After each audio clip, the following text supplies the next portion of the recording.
dramatic set of escalation that we're constantly reporting, and this is a rolling coverage here on News 9. Iran has now launched a fresh wave of ballistic missile attacks targeting key Israeli cities, including Tel Aviv and Haifa. At least 8 people have been killed in the strikes, hours after Israel once again bombed Tehran, the Iranian capital.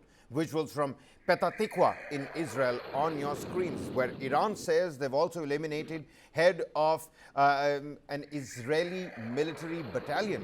The attack on Petah Tikva, CCTV visuals on your screens, and dramatic surveillance footage has captured this exact precise moment when the missile slammed into Petah Tikva, a city just east of Tel Aviv.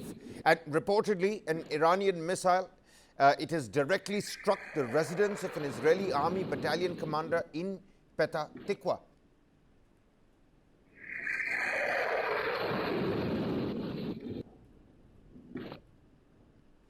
Well, aerial footage also reveals the extensive damage in the city of Neibrak, east of Tel Aviv, yet again, following a direct hit from an Iranian missile. Collapsed structures, shattered rooftops, and debris. Strewn streets can be seen. Visuals again from Haifa in Israel, another one of those energy assets in Israel that came under attack. And this is one of the several Israeli cities that has been struck in Iran's latest missile barrage. We're learning of 8 people that have been killed, at least 4 in Petah Tikva, 3 people in Haifa, 1 in another city just east of Tel Aviv. Israel bombarding Iran's gas and energy infrastructure for the first time in their conflict. Iran, on the other hand, hitting back, targeting various cities, Tel Aviv, Haifa, Bnei Brak, just to name a few. And as both these sides continue to trade deadly strikes, the risk of that full-scale regional war, it continues to grow, prompting renewed calls for de-escalation from various world leaders now.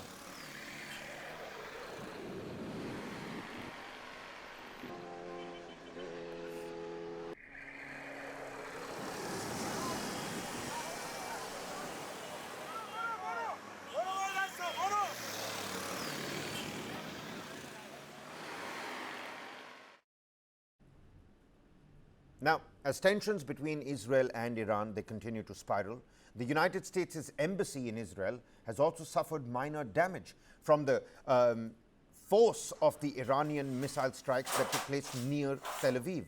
No injuries have been reported amongst the U.S. personnel, but the embassy and its consulate have been closed for the day, with officials citing the ongoing security situation and a shelter-in-place order that has now been issued for the U.S. personnel. Israel and Iran, they've kept up mutual missile strikes, just as world leaders are beginning to arrive in Canada for the G7 summit, where a close agenda and a focus is going to be paid on the Iran-Israel war. Leaders from France, Germany, Canada, and the United Kingdom are seeking a unified approach on Iran, with Emmanuel Macron, Friedrich Merz, Mark Carney, and Keir Starmer pushing for a strategy that goes beyond generic calls for restraint. But cracks in the Western unity, they continue to remain. Many European leaders are frustrated by what they call mixed messages coming from Washington.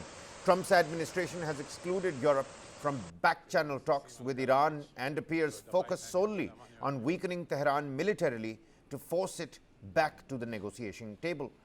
Speaking en route to the summit, Germany's Friedrich Merz emphasized that Iran must not acquire nuclear weapons, whilst UK Prime Minister Keir Starmer held talks with the Gulf allies. Some, like the UAE, doubt Israel's strikes will topple the regime, but believe its growing military dominance could encourage regime change from within. With global diplomacy at crossroads and regional tensions at a boiling point, the key question remains: can Israel and Iran still de-escalate from this point now? Day 4 of the war, 230 killed, at least in Iran, at least 21 killed since Friday in Israel. So can Iran and Israel, can this issue really de-escalate, or is the region on the brink of a broader war with more players being roped in? One has to wait and find out. But a hostel housing Kashmiri students in Tehran